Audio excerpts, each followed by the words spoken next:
साथियों नमस्कार, मैं रतनपाल भारती और आप देख रहे हैं सलाम अम्बेडकर। साथियों, जैसा कि हम सब जानते हैं कि अभी अभी पंजाब के अंदर नए मुख्यमंत्री बने हैं चरणजीत सिंह चन्नी, और उनके बारे में गोदी मीडिया के साथ साथ तमाम देश भर में लोग ये कह रहे हैं कि दलित मुख्यमंत्री। इस पर उन्होंने कुछ सवाल उठाए हैं और देश की जनता को उन्होंने अपने ट्वीट के माध्यम से संबोधित करते हुए कुछ कहा है।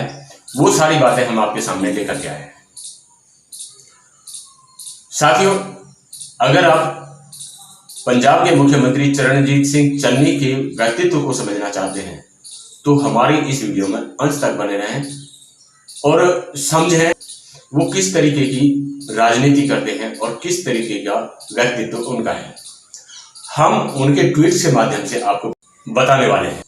मुख्यमंत्री बनने के बाद उन्होंने लगातार 6 ट्वीट किए हैं और वो 6 के 6 ट्वीट हम आपके सामने लेकर के आए हैं। उन्होंने सबसे पहले ट्वीट में जो कहा है,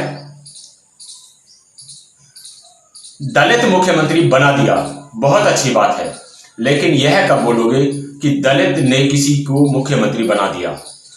पंजाब में दलित अगर जाग जाए तो उनसे पूछकर हर बार मुख्यमंत्री बनाना पड़ेगा। तमाम देश भर में यह कहा जा रहा है कि दलित मुख्यमंत्री बना दिया, तो इस पर सवाल खड़े करते हुए उन्होंने कहा है कि 32% जो SC ST समाज है पंजाब के अंदर, उनकी वोटों की गिनती कहां गई। क्या कभी किसी ने यह कहा कि दलित वोटों की वजह से किसी को मुख्यमंत्री बना दिया गया। सभी लोग ये कह रहे हैं कि दलित मुख्यमंत्री बना दिया, बहुत अच्छी बात है, लेकिन उन वोटों की गिनती भी तो किसी संख्या में होनी चाहिए जिन वोटों की बदौलत अब तक मुख्यमंत्री बनते आए हैं। उन्होंने अगले ट्वीट में कहा है, दिल की बात बोलूं, BSP जितनी मजबूत होगी उतनी ही SC ST के लोगों की प्रशासन और सत्ता में भागीदारी बढ़ेगी। शुक्रिया मायावती जी। उन्होंने इस ट्वीट के अंदर मायावती जी और बहुजन समाज पार्टी के महत्व को इंगित करते हुए कहा है कि जब जब इस देश के अंदर बहुजन समाज पार्टी मजबूत होगी और मायावती जी कोई ऐसा कदम उठाएंगी जिससे देश की जनता उनकी तरफ आकर्षित हो, तो मनोवादी मीडिया के साथ साथ मनोवादी राजनीतिक दलों की भी मजबूरी बन जाएगी कि वो शासन प्रशासन में SC ST के लोगों को भागीदारी दें। इसके लिए उन्होंने सीधे सीधे मायावती जी को धन्यवाद दिया है। उन्होंने अगले ट्वीट में कहा है कि कुछ लोग मुझे CM बनने पर कह रहे हैं कि ये कांग्रेस का मास्टर स्ट्रोक है। ये साहब कांसीराम का सपना था, जहां 32% आबादी दलित हो वहां दलित CM हो। उन्होंने कोशिश की, पंजाब में दलित आंदोलन खड़ा किया, आज उस चेतना की वजह से दलित CM बनाना पड़ा। जो लोग कह रहे हैं कि दलित CM बना दिया और इसे कांग्रेस का मास्टर स्ट्रोक बता रहे हैं, उन लोगों पर सवाल खड़े करते हुए पंजाब के मुख्यमंत्री श्री चरणजीत सिंह चन्नी ने जवाब दिया है कि ये आप लोग जो मास्टर स्ट्रोक बता रहे हैं कांग्रेस का, तो ये कांग्रेस की बड़ी बात नहीं है, बल्कि ये बड़ी बात उस आंदोलन की वजह से है जो बहुत समय पहले मान्यवर साहब कांसीराम जी ने चलाया था पंजाब के अंदर। उन्होंने कहा था कि जिन राज्यों में 32% आबादी SC ST की है वहां कम से कम दलित CM होना चाहिए, और उनके द्वारा खड़ा किया गया आंदोलन आज लोगों के दिलों में बसा हुआ है, जिसकी वजह से कांग्रेस की मजबूरी बन गई कि उन्हें मुख्यमंत्री बनाना पड़ा। अपने चौथे ट्वीट में उन्होंने कहा है कि BJP आज मेरे मुख्यमंत्री बनने से बौखला गई है, क्योंकि उन्हें एक दलित का मुख्यमंत्री बनना अच्छा नहीं लग रहा है, क्योंकि इनकी विचारधारा SC ST मुस्लिम और पिछड़ा विरोधी है। आप मेरे साथ हो तो इसे ट्रेंड करवाइए, #दलित विरोधी भाजपा। भाजपा की इस देश के अंदर 17 राज्यों में सरकारें हैं, लेकिन किसी भी राज्य के अंदर कोई SC ST समुदाय का व्यक्ति मुख्यमंत्री नहीं है। भाजपा की इस नीति पर सवाल खड़े करते हुए उन्होंने कहा है कि पंजाब के अंदर उनके मुख्यमंत्री बन जाने पर भाजपा पूरी तरह से बौखला गई है और उसका जो दलित विरोधी चेहरा है वो उजागर हो गया है। क्यों? क्योंकि कांग्रेस की इस चाल को वो हजम नहीं कर पा रही है और इसके साथ साथ उन्होंने देश की जनता से सहयोग मांगा है। अगर आप मेरी इस बात से सहमत हैं तो इस ट्रेंड को चलाइए, दलित विरोधी भाजपा। इसके साथ साथ उन्होंने अपने अगले ट्वीट में कहा है कि जब कोई दलित किसी पद पर आसीन होता है तो वह पद ही दलित हो जाता है। कितनी अजीब बात है। प्रधानमंत्री हैं लेकिन राष्ट्रपति दलित राष्ट्रपति हैं। अन्य राज्यों में मुख्यमंत्री ही हैं लेकिन पंजाब में दलित मुख्यमंत्री है।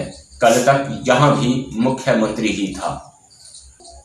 पंजाब के नए नवेले मुख्यमंत्री श्री चरणजीत सिंह चन्नी का ये ट्वीट तमाम उन लोगों के मुंह पर करारा तमाचा है जो इस देश में भेदभाव की राजनीति करते हैं या इस देश के अंदर जातिवाद को बढ़ावा देना चाहते हैं। जब भी कोई व्यक्ति दलित समाज से हो तो उसे किसी पद पर आसीन किया जाता है, उस पद का गुणगान उस गरिमा के साथ नहीं किया जाता बल्कि उस पद के साथ वो जाति विशेष का टैग भी लगा दिया जाता है। उन्होंने कहा है कि देश के प्रधानमंत्री तो प्रधानमंत्री हैं चाहे वो किसी भी अन्य वर्ग से आते हों, लेकिन राष्ट्रपति अगर दलित SC/ST कम्युनिटी से आते हैं तो उनके साथ साथ पहले दलित शब्द का इस्तेमाल होता है, उसके बाद राष्ट्रपति पद का नाम लिया जाता है। इसके साथ साथ उन्होंने कहा है कि देश के जो अन्य राज्य हैं उन सभी में मुख्यमंत्री जो है वो मुख्यमंत्री हैं, उनके साथ किसी कास्ट विशेष का कोई टैग नहीं लगा हुआ है। लेकिन पंजाब के अंदर जब से उन्हें मुख्यमंत्री बनाया गया है तब से दलित मुख्यमंत्री शब्द सुनने में ज्यादा आ रहा है। और उन्होंने ये भी कहा है कि कल तक यहाँ जो मुख्यमंत्री थे उन्हें किसी ने उनकी कास्ट के साथ नहीं नवाजा गया, लेकिन आज पंजाब के मुख्यमंत्री पद के साथ एक समुदाय विशेष का नाम जुड़ गया है। तो लोगों की ये धारणा कब बदलेगी, उनका सीधा सीधा इशारा इस तरफ है।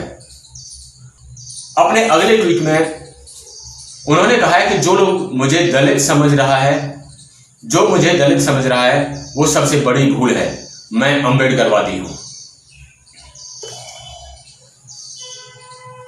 पंजाब के मुख्यमंत्री चरणजीत चन्नी का ये ट्वीट सबसे ज्यादा महत्वपूर्ण है क्योंकि ये उस विचारधारा की तरफ इशारा करता है जिसने इस देश के अंदर भारतवर्ष की नींव रखी।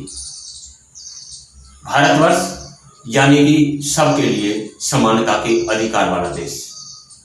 भारतवर्ष सबके लिए समान वोट के अधिकार का भारतवर्ष। भारतवर्ष वो देश जिसमें सभी को समान रूप से व्यापार करने की आजादी हो। भारतवर्ष वो देश जिसके अंदर सभी लोगों को समान रूप से राजनीतिक अधिकार हासिल हो। भारतवर्ष जिसमें सभी लोगों को समान रूप से नौकरी करने का अधिकार हो। भारतवर्ष वह देश जिसमें सभी लोगों को समान रूप से पढ़ने लिखने का अधिकार हो। भारतवर्ष वह देश जिसके अंदर सभी लोगों को रहने का समानता के साथ अधिकार हो। और ये अधिकार सिर्फ बाबा साहेब डॉक्टर भीमराव अंबेडकर के द्वारा संविधान में निहित किए गए। ये वो सोच है जो इस देश को तरक्की की दिशा दिखा सकती है।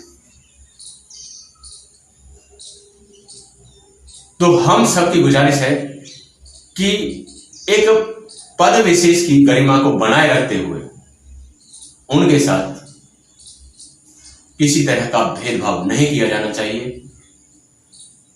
उनके कम्युनिटी विशेष को टारगेट नहीं किया जाना चाहिए।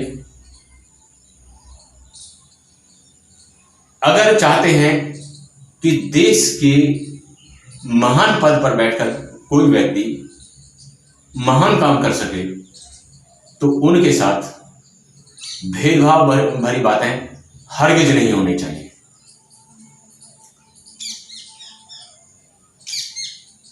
तो हमारी अब की वीडियो में इतना ही। अगली वीडियो तक हमें दीजिए इजाजत, और आपसे गुजारिश है कि यदि आपने अभी तक इस चैनल को सब्सक्राइब नहीं किया है तो इसे सब्सक्राइब करें, वीडियो को लाइक करके कमेंट्स में अपनी राय जरूर भेजें। नमस्कार।